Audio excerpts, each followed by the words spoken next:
일어난 일이라는 제목으로 함께 말씀을 나누기를 원합니다. 오늘 읽었던 이 본문은 요한복음 2장 잘 아는 갈릴리 가나에서의 혼인 예식이 있는 그런 본문 말씀입니다. 사실 담임 목사님께서 신행 예배를 인도하실 때, 신혼부부 예배를 이제 인도하실 때 항상 이 본문으로 신방 예배를 드리십니다.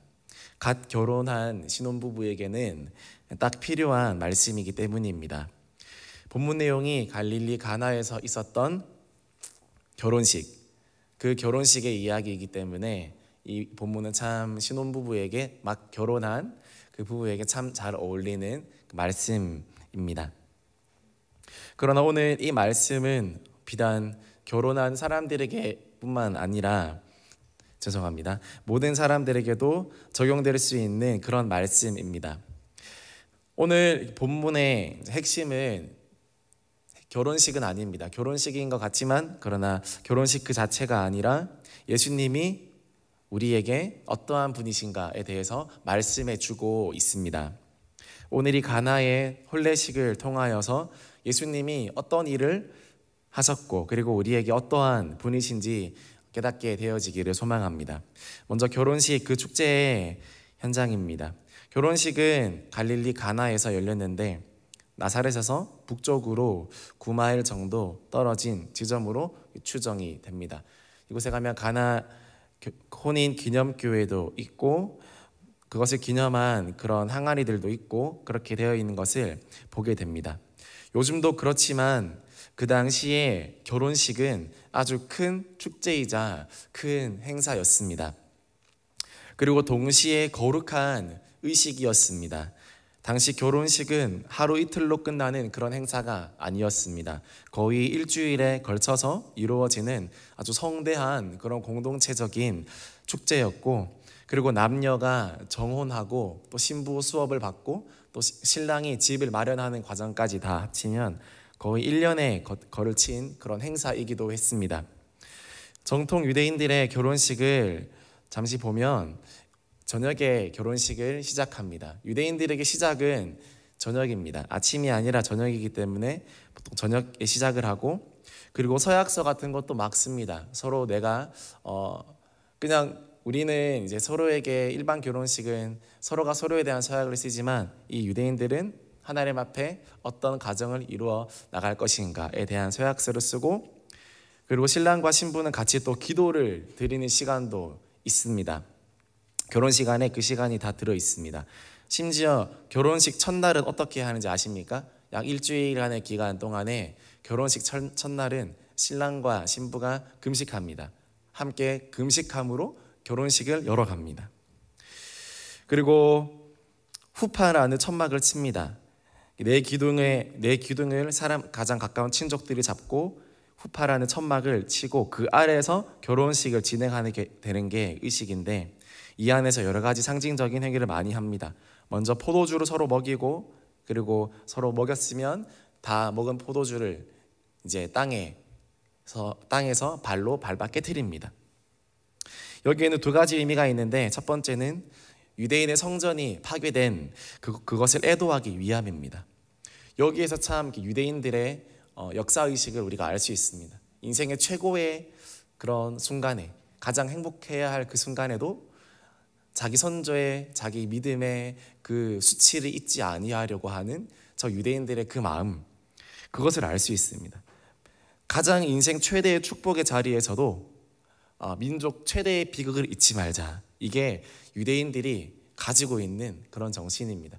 이런 정신을 가지고 살았기 때문에 나라가 없이도 2000년을 그렇게 살 수 있지 않았나, 그렇게 생각합니다. 두 번째 의미는 산산조각난 유리컵은 원상복구가 불가하죠. 그래서 둘이 맺은 결혼도 이와 같다. 어떠한 경우에도 되물을 수 없고 무효가 될 수 없다. 그렇다는 것을 의미합니다. 그래서 유대인들의 결혼식 안에는 아주 다채롭고 또 다양한 요소들이 포함되어 있습니다. 이런 성대한 결혼식이 마치면 그 다음에는 딱 한 가지를 하는데요, 지쳐 쓰러질 때까지 먹고 놀고 춤추고 합니다. 심지어 이것 때문에 옆에 민가에 피해가 갈 정도라고 하니까 얼마나 열심히 노시는지 우리가 잘 알 수 있습니다. 이처럼 유대인들에게 있어서 결혼식은 정말로 인생 최대의 축제라고 할 수 있습니다. 가장 인생의 정점, 가장 기쁜 순간. 오늘 갈릴리 가나의 결혼식도 아마 이런 성대한 결혼식과 별반 다르지 않았을 것입니다. 그런데 이때 일이 일어납니다. 이 중요한 이 기쁨의 결혼식장에서 포도주가 다 떨어지게 된 것입니다. 유대인들에게 있어서 포도주는 단순한 음료 그 이상입니다. 유대인들에게 있어서 포도주는 풍성함의 상징, 그리고 축복의 상징, 그리고 기쁨의 상징입니다. 결혼식에 혹시 다른 음식은 조금 부족하다 할지라도 포도주만큼은 꼭 있어야 됩니다. 그래서 신랑은 없어도 포도주는 가져와라, 그런 말이 있을 정도로 포도주는 아주 중요했습니다. 그래서 포도주는 절대로 떨어지면 안 되는 그런 음식이었습니다. 결혼식의 모든 재정과 그런 관리들은 이제 신랑 측에서 하게 되는데요. 그런데 이 포도주가 떨어진 것 때문에 신부 측에서 고소를 해서 송사가 빚어지는 경우도 있다고 하니까 얼마나 이게 중요한 문제인지 우리가 알 수 있습니다. 그만큼 포도주의 가치가 중요합니다. 참 인생 최고의 기쁨의 현장인 그 결혼식에서 그 기쁨을 상징하는 그 포도주가 다 소진되었다고 하니 참 아이러니하고 역설적이지 않습니까? 가장 기뻐야 할 순간에, 가장 기쁜 순간에 가장 기쁘게 하는 것들이 사라지고 소모되어지고 소진되어지는 그러한 참 모순적인 순간들을 맞이하게 되는 것입니다. 우리의 삶도 이와 같습니다. 우리의 삶에도 포도주가 이렇게 동날 때가 있는 것입니다. 그간 열심히 준비했고 또 만반의 준비를 했습니다. 이 정도면 괜찮겠지, 이 정도 돈이고 또 이 정도 건강이면, 이 정도 학벌이면, 이 정도 열심히 했으면, 이 정도 준비했으면 내 인생은 그래도 괜찮을 거야, 그렇게 생각을 했는데, 그래서 이제 좀 인생다운 인생을 살고자, 축제까지는 아니더라도 좀 수월하게 살고자 그렇게 기대했건만, 그러나 전혀 예상하지 못한 순간에 예기치 못한 상황으로 인해 내 인생에 준비해 두었던 포도주가 동이 나버리고 그 포도주통이 밑바닥이 보여지는 그 순간들을 누구나 경험하게 된다는 것입니다. 돈이 바닥나고 건강이 바닥이 나고 관계가 바닥을 치고 내가 이때까지 직장에서 쌓아왔던 수고와 노력, 아니 때로 내 인생으로 쌓아 올렸던 그 내 인생이라는 평판도 다 바닥이 나고 내 자녀들도 내 힘으로 어찌할 수 없는 그런 순간들, 포도주가 바닥이 나고 포도주통이 밑바닥이 그 찌꺼기들만 보이는 그 시간들이, 그 상황들이 우리에게 마주치지 않습니까? 그런 상황들이 누구에게나 오지 않습니까? 이런 곤란한 상황을 누구나 맞을 수 있지 않습니까? 그리고 그런 상황들을 지금 맞이하고 계시고 빈 포도주통을 하염없이 보고 계시는 또 성도님들도 또 그런 청년들도 있지 않습니까? 그것을 미리 오늘 말씀에서 예수님께서 기록해 놓으셨습니다. 그러한 상황들을 미리 우리에게 알려주십니다. 이럴 때 우리가 어떻게 해야 하는가? 이럴 때 어떻게 반응해야 하는가? 이럴 때 누구에게 가야 하는가? 그것을 우리는 배워야 하는 것입니다. 이럴 때는 결혼식의 진정한 주인에게 나가야 합니다. 결혼식의 진정한 주인. 결혼식의 주인공이 누굽니까? 이 축제의 자리, 이 기쁨의 자리의 진정한 주인은 신랑과 신부입니다. 그런데 오늘 특이하게 말씀을 보면 이 신랑과 신부가 누구인지 아무런 내용이 없습니다. 그들의 러브 스토리가 어떠했는지, 그들이 어떤 사람인지, 어디에 사는지, 그들이 주인공인 것 같은데 그러나 그들에 대한 정보가 아무것도 없습니다. 그리고 바로 예수님의 어머니인 마리아의 질문이 나옵니다. 이 마리아는 다음과 같이 말합니다. 요한복음 2장 3절 우리 같이 읽어보겠습니다. 포도주가 떨어진지라. 예수의 어머니가 예수에게 이르되 저들에게 포도주가 없다 하니. 마리아는 결혼식장에 포도주가 떨어졌을 때 혼주나 신랑을 찾아가지 않았습니다. 예수님께로 갔습니다. 예수님을 진정한 해결자로 생각한 것입니다. 정말 손쓸 수 없는 그런 위기의 상황이지만 예수님이라면 하실 수 있을 것이다. 이 결혼식의 주인은 신랑과 신부였지만 그러나 정작 위기가 찾아왔을 때는 그들에게 아무런 해법이 없었습니다. 아무런 할 수 있는 것이 없었습니다. 주인이지만 그러나 보십시오. 이렇게 무기력한 것이 바로 인간입니다. 기쁘게 결혼식을 준비하고 기쁘게 인생을 준비했지만 그러나 예수님이 없이는 한 발자국도 나아갈 수 없고 조그마한 인생의 그런 위기의 순간에도 어떤 해결책을 내놓을 수 없는 것이 바로 사람입니다. 그러나 우리는 얼마나 이 결혼식의 주인공이 얼마나 우리인가, 얼마나 많이 착각합니까? 내 인생의 주인이 얼마나 나인가, 이 결혼식의 주인이 얼마나 나인가. 난리가 아닙니다. 정말 결혼식 할 때 정말 난리가 아니지 않습니까? 온 세상을 가진 것처럼 내가 주인이다, 내가 제일 행복하다. 그러나 그건 하루입니다. 하루고 다른 모든 순간들의 주인, 정말 내 인생의 주인은 누구인가? 우리는 그것을 참 잊고 살아가는 것입니다. 그러나 오늘 이렇게 마리아가 했던 것처럼 이런 문제가 있을 때 예수님께로 들고 나가야 하는 것입니다. 그런데 예수님의 대답이 좀 시원찮았습니다. 요한복음 2장 4절 말씀 같이 읽겠습니다. 예수께서 이르시되 여자여 나와 무슨 상관이 있나이까 내 때가 아직 이르지 아니하였나이다. 여자여 나와 무슨 상관이 있나이까. 이렇게 나와 무슨 상관이 있습니까? 내 때가 아직 오지 않았습니다. 그 말입니다.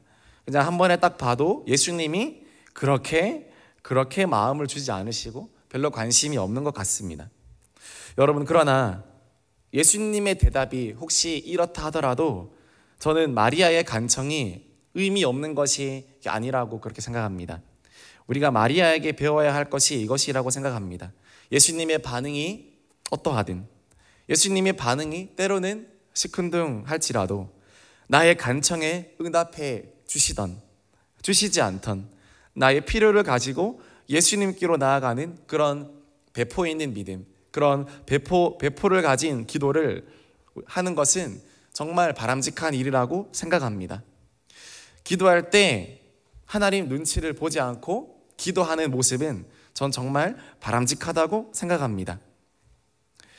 하나님 눈치를 보고 그리고 정답을 정해놓고 그렇게 여러분 기도하면 즐겁지 않습니다. 기도가 형식이 됩니다. 답이 정해진 기도를 하니까 기대감이 없어집니다. 평소 기도하기를 꺼려하고 또 기도의 자리에 기대감 없이 오는 분들은 종종 이렇게 말씀하십니다. 아니, 하나님이 다 아시는데 굳이 제가 기도를 또 해야 하나요? 이렇게 말씀하십니다. 혹시 주변에 그렇게 말씀하시는 분을 보셨습니까? 하나님이 알고 계시는데 왜 굳이 새벽에 가서 또 기도하고 왜 굳이 또 저녁에 가서 또 기도해야 하나요? 여러분, 이런 이야기를 제가 상황을 바꾸어 놓겠습니다. 우리 부모님들이 제일 속상할 때가 언젠가요? 자녀들이 엄마 아빠는 맨날 똑같은 말만 하잖아, 이런 말을 들을 때 아닙니까? 그리고 자녀들이 내가 아무리 말해도 결국 엄마 아빠 하고 싶은 대로 할 거잖아요, 이런 말 들을 때 속상하지 않습니까? 부모님이 얼마나 해주고 싶은 게 많고 얼마나 자녀의 행복을 원하는지 자녀들이 모르기 때문에 그렇게 말하는 것이 아닙니까? 부모님의 마음을 알지 못하기 때문에 부모님이 엄마 아빠 하는 대로 한다, 마음대로 한다.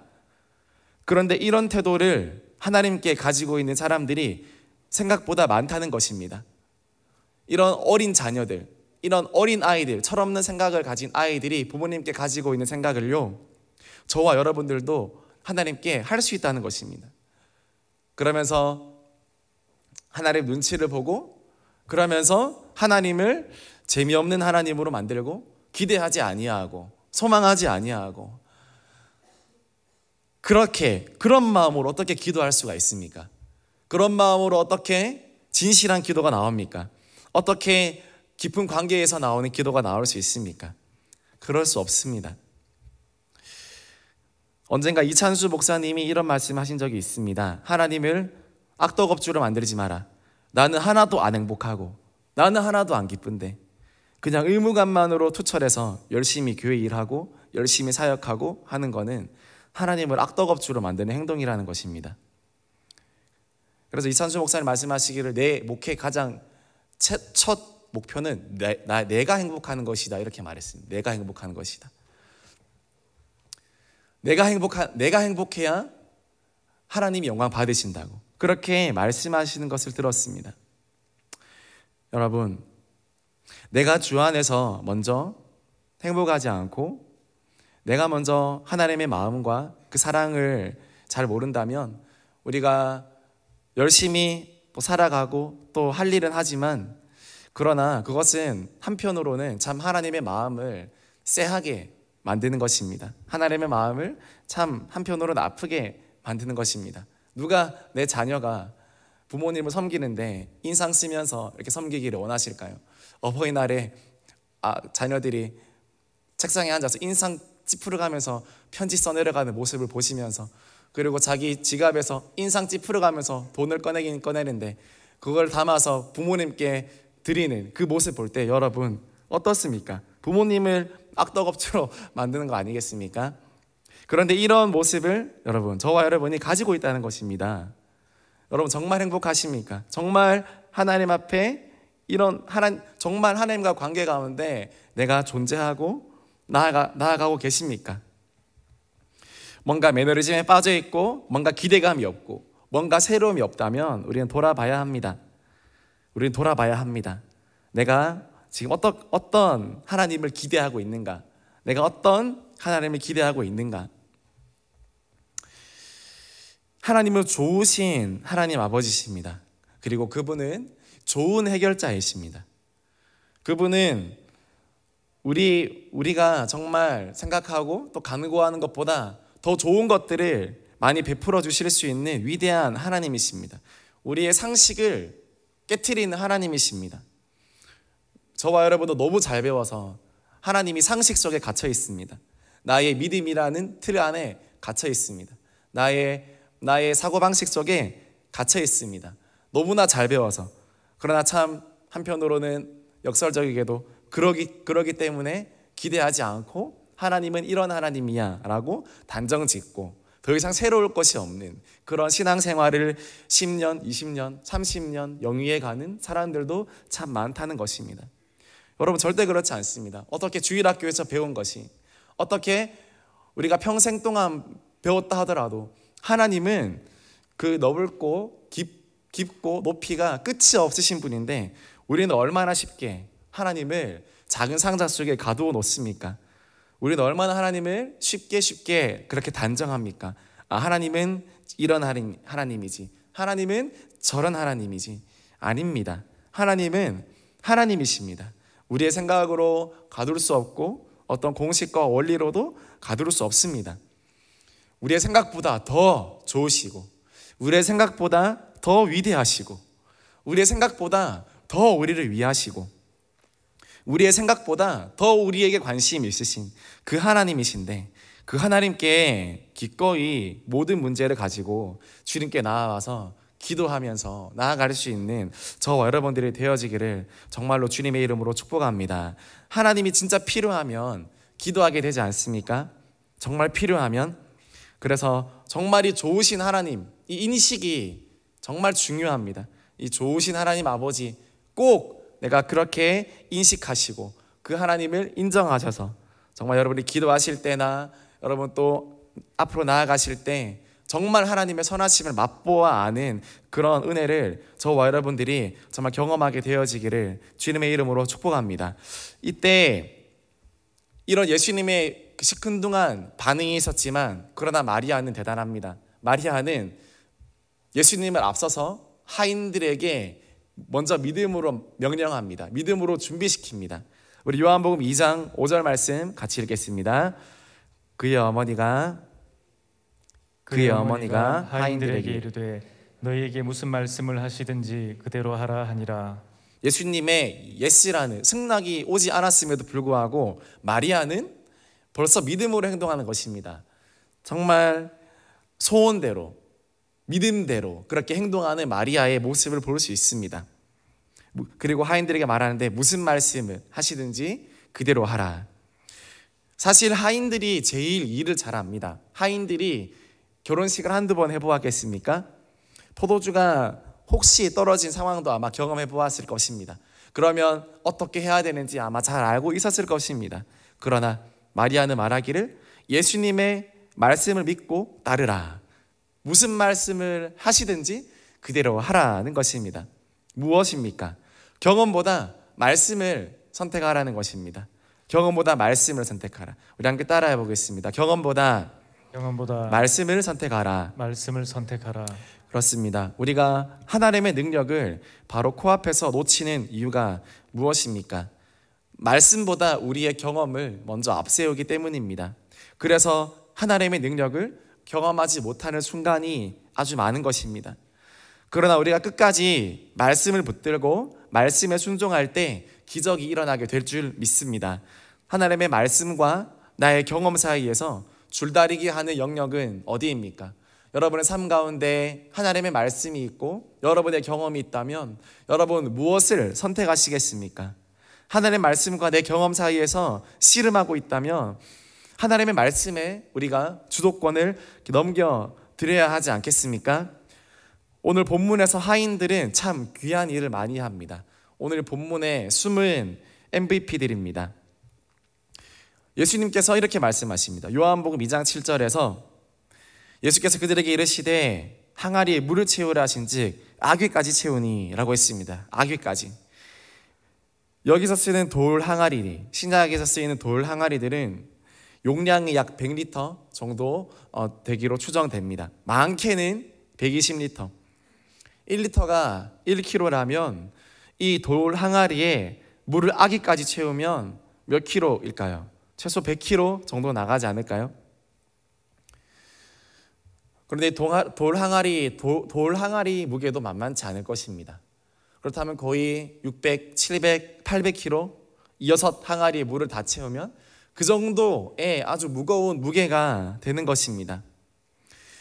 예수님의 말씀 한마디에 이런 100리터의 여러분 순종, 100리터의 물을 퍼다 담는, 아니 600, 700리터의 물을 퍼다 담는 그런 순종이 있었습니다. 비록 하인들이었지만 그들은 물을 아귀까지 채우는 그런 믿음이 있었습니다. 포도주는 하인들이 돌 항아리에 갖다 부은 그런 순종의 분량만큼 만들어졌습니다. 여러분, 포도주를 바꾸시는 분은 하나님이셨지만 그러나 그 포도주의 분량은 누가 만들었습니까? 그 포도주의 분량, 그 응답의 분량, 하나님이 역사하시는 그 분량은 돌 항아리 넓이만큼, 그리고 하인이 순종해 준 만큼, 순종한 만큼 이루어졌다는 것입니다. 만약 하인들이 예수님의 말씀을 그냥 대충 들어서 돌 항아리 하나에만 물을 채웠다라면, 그리고 아귀까지 채우지도 아니하고 중간 너무 무거우니까 중간까지 물을 채웠더라면 여러분 그 정도의 포도주만 그 정도의 역사만 일어났을 것입니다. 그러나 하인들은 주님이 물을 떠다 부으라 하니까 돌 항아리 아귀까지 그 찰랑찰랑 넘칠 때까지 가득 채워버린 것입니다. 이처럼 순종은 꽉 채워서 하는 것이라는 것을 오늘 이 하인들은 우리에게 말없이 행동으로 보여주고 있습니다. 빈 곳을 남겨두지 않는 순종, 여지를 남겨두지 않는 순종, 아귀까지 채워서 하는 순종. 똑같은 말씀이지만 아마 사람들마다, 하인들마다 반응은 다르지 않을까요? 예수님이 똑같이 돌 항아리에 물을 채우라 말씀하시지만 아마 그 말씀을 듣고 반응하는 사람들의 반응은 천차만별일 것입니다. 1리터 채우는 사람, 20리터 채우는 사람, 가득 채우는 사람. 그러나 순종의 분량만큼, 순종의 분량만큼 하나님께서 역사해 주시고 응답을 해 주셨다는 사실은 우리에게 많은 것들을 말씀하시고 있습니다. 우리가 하나님의 말씀을 들었을 때 우리의 순종의 분량이, 나의 순종의 분량이 얼마만큼인가, 빈 곳을 남겨두지 않고 여지를 남겨두지 않는 그런 순종인가. 이 급박한 상황에서 정말 필요한 것은 물이 아닌 포도주였음에도 불구하고 이 하인들은 이 물을 다 채웠습니다. 저와 여러분에게도 이런 믿음의 순종이 있기를 주님의 이름으로 축복합니다. 아귀까지 채우는 그 순종의 분량이 우리에게도 채워지기를 소망합니다. 물을 이렇게 붓다가 말다가 또는 조금만 붓다가 하는 순종이 아니라 아귀까지 채워서 정말 그 채운 믿음만큼 주님의 응답이 이루어지게 되는 그 놀라운 역사를 우리가 경험하게 되어지기를 소망합니다. 순종하다가 우리가 만 영역이 있습니까? 순종하다가 그친 영역이 있습니까? 끝까지 아귀까지 채워서 순종함으로 정말 하나님의 놀라운 역사를 보게 되어지는 저와 여러분들이 되기를 주님의 이름으로 축복합니다. 그 다음에 물이 포도주가 되었습니다. 순종의 결과 이 돌 항아리에 들어있던 물들이 다 포도주가 되었습니다. 포도주 중에서도 극상품 포도주가 된 것입니다. 신랑이 얼마나 기뻤을까요? 이제 살았다. 이제는 포도주가 생겼구나. 얼마나 기뻐 뛰었을까요? 저와 여러분에게는 이게 어떤 의미가 있습니까? 첫 번째로 예수님을 만나면 물 같은 우리 인생도 포도주 같은 인생이 된다는 것입니다. 예수님 만나면 물 같은 우리 인생, 밋밋하고 별 맛 없고 별 볼 일 없는 그런 물 같은 그런 사람이었고 그런 인생이었지만 여러분 예수님을 만나면 우리도 포도주처럼 맛깔나는 그런 인생으로 변하게 된다는 뜻이 아니겠습니까? 물에서 포도주로 변했다는 것은 본질적인 변화입니다. 근본적인 변화입니다. 단순히 물에 무엇을 첨가한 것이 아니라 물의 그런 화학 구조가 그냥 완전히 바뀌어버린 것입니다.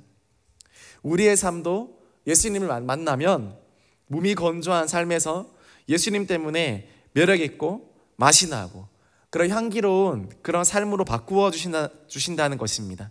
세상만 알고 땅의 것만 알고 살아가는 사람들이 이제는 완전히 높은 영적인 하늘나라의 삶의 가치를 쫓는 그런 인생으로 바꾸어 주신다는 것입니다. 죄인이 하나님의 아들로 바뀌게 됩니다. 굳은 마음이 새 마음으로 변하게 되어집니다. 우리의 관심이 바뀌고 호기심이 바뀌고 취미가 바뀌고 인생관이 바뀌고 세계관이 바뀌고 성공관이 바뀌고 물이 포도주가 되듯이 우리의 삶의 결을 바꾸고 우리의 삶의 향기를 바꾸고 우리의 모든 것들이 바뀌게 되어지는 그런 은혜가 있게 되어진다는 것입니다. 여러분 내 인생 어떻습니까? 정말 포도주 인생이 되었습니까? 저와 여러분들은 예수님을 만남으로 말미암아서 정말 물 같은 인생인데 다 포도주로 변화된 귀한 하나님의 인생들인 줄 믿습니다. 맛깔나고 향기 나고 귀하고 정말 특별한 데 쓰임받는 그런 포도주로 되는 것입니다. 예수님 만나면 아무리 쓸데없는 그런 돌 항아리에다가 물 가득이라 하더라도 순식간에 포도주가 되어서 정말 귀하게 쓰임받는 그런 인생이 된다는 것입니다. 용도가 바뀝니다. 포도주는 귀하게 쓰이지 않습니까? 물처럼 아무렇게나 쓰이지 않습니다. 포도주는 특별한 자리에서 특별한 순간에 그리고 특별한 사람들에게 쓰이는 것입니다. 기쁨을 주고 행복을 주고 분위기를 돋굽니다. 때로 포도주는 약으로도 쓰입니다. 아픈 사람들, 속이 쓰린 사람들에게 약으로도 쓰이는 것이 포도주입니다. 우리 인생이 예수님 만난 인생이 바로 이런 인생이지 않습니까? 우리가 이런 인생이 되어야 하지 않겠습니까? 누군가에게 포도주 한 모금 같은 그런 인생이 되라고 하나님이 물 같은 우리를 부르시고 우리를 만나 주셔서 포도주로 바꾸어 주시지 않으셨습니까? 누군가에게 기쁨이 되라고, 누군가에게는 약이 되라고, 누군가에게 포도주 같은 기쁨이 되라고 그렇게 예수님이 우리를 만나 주시지 않았습니까? 오늘 예수님을 만나서 정말 물 같은 우리 인생이 밍밍한 우리의 삶이 아름다운 포도주처럼 변화되어서 귀하게 주님께 쓰여지기를 정말로 주님의 이름으로 축복합니다. 귀한 자리에 귀한 순간에 귀한 사람들에게 우리가 쓰일 수 있다면 얼마나 큰 축복이겠습니까? 우리는 물이지만 그러나 하나님의 손에 붙들리면 귀한 포도주로 주님께 사용되어져서 많은 사람들을 기쁘게 하고 많은 사람들에게 유익이 되는 그런 귀한 도구가 될 줄 믿습니다. 그리고 또 있습니다. 두 번째로 예수님 만나면 앞으로가 더 좋다는 것입니다. 우리 담임 목사님께서 늘 하시는 말씀이 있습니다. 우리 교회는, 그리고 여러분의 앞날은 앞으로가 더 좋다. 믿으십니까? 앞으로가 더 좋다. 앞으로가 더 좋은 일들이 많다. 그렇습니다. 예수님 만나면 어제보다 오늘이 더 좋고 오늘보다 내일이 더 좋게 됩니다. 오늘 말씀에도 그런 일이 있었습니다. 우리 요한복음 2장 10절 말씀 우리 함께 읽어보겠습니다. 말하되 사람마다 먼저 좋은 포도주를 내고 취한 후에 낮은 것을 내거늘 그대는 지금까지 좋은 포도주를 두었도다 하니라. 그렇습니다. 요네장이 탐복했습니다. 사람마다 먼저 좋은 포도주를 내고 취한 후에 낮은 것을 내거늘, 취한 후에는 맛을 느낄 수 없으니까 좋지 않은 포도주를 내는데, 그러나 당신은 어쩜 가면 갈수록, 시간이 가면 갈수록 더 좋은 포도주를 내십니까? 지금 그 말 아닙니까? 세상의 것들은 시간이 지날수록 낡아지고 다 없어지게 마련입니다. 아무리 좋은 집을 사고 또 좋은 자동차를 사고 좋은 옷을 샀다 해도 시간이 흐를수록 그것은 고물이 되지 새 것이 되어지지 않습니다. 그러나 시간이 흐를수록 더욱 좋아지는 것이 있는데, 그것이 바로 예수님을 알고 예수님을 믿는 그런 삶인 줄 믿습니다. 예수님을 만나고 예수님을 알아가면 오늘이 열회장의 첫 번째 포도주보다 더 나은 포도주가 계속해서 왔듯이 우리의 인생도 앞으로의 인생보다, 앞으로 더 지나간 인생보다 앞으로 다가올 인생들이 더 향기나고 더 맛있고 더 좋은 인생들로 예수님께서 변화시켜 주실 줄 믿습니다. 고린도후서 5장 17절 말씀 우리 함께 읽어보겠습니다. 그런즉 누구든지 그리스도 안에 있으면 새로운 피조물이라. 이전 것은 지나갔으니 보라 새 것이 되었도다. 이것이 예수님 하나님의 말씀입니다. 이전 것은 지나갔으니 보라 새 것이 되었도다. 우리 앞에 더 좋은 삶들이 있다고 말씀합니다. 이전의 것들이 지나갔고 앞으로 더 좋은 것들이 믿음과 소망 가운데 다가온다는 것입니다. 정말로 이 시간이 갈수록 더욱더 좋아진 포도주처럼 저와 여러분의 인생도 더욱더 좋은 포도주 같은 인생이 되어지고 또 더욱더 좋은 하나님의 그런 소망과 응답이 올 수 있기를 정말로 주님의 이름으로 축복합니다. 이것을 또 기도하고 소망한다면 앞으로 저와 여러분의 삶 가운데도 이런 놀라운 역사가 일어나게 될 줄 믿습니다. 말씀 마무리합니다. 오늘 예수님 어떤 분이십니까? 인간의 일이 끝이 났을 때 그분의 일을 시작하시는 분이십니다. 우리 인생의 포도주가 떨어졌을 때 그것을 해결하시는 하나님이시라는 것입니다. 기쁨의 축제는 인간이 만들어가는 것이 아니라는 것입니다. 아무리 사람들이 결혼식을 예비하고 준비하지만, 그러나 위기의 순간이 왔을 때는 그것이 예수님의 손에 달려있다는 것입니다. 진정한 기쁨의 축제는, 진정한 소망은 예수님께 있다는 것입니다. 그리고 물이 포도주가 되었든 어떤 인생도 예수님 만나면 물이 포도주가 변하듯이 귀한 역사가 일어나게 된다는 것입니다. 밋밋한 물 같은 인생에서 맛깔나는 포도주 같은 인생으로, 별 쓰일 곳 없는 물에서 귀한 순간, 귀한 사람, 귀한 자리에 쓰이는 포도주처럼 하나님 귀히 여기셔서 누군가에게는 약으로, 누군가에는 기쁨으로, 포도주로 사용해 주신다는 뜻입니다. 오늘 이 말씀을 생각하시면서 정말 하나님, 내 인생 가운데 행하신 주님의 이 포도주 같은 기적, 물이 포도주처럼 변화되어진 이 기적, 하나님, 내가 잊지 아니하고 앞으로도 이 기적의 삶을 경험하기를 원합니다. 하나님의 역사를 내가 경험하고 보게 되어지길 원합니다. 그렇게 소망하시면서 나아가는 오늘이 저녁이 되기를 주님의 이름으로 축복합니다. 우리 함께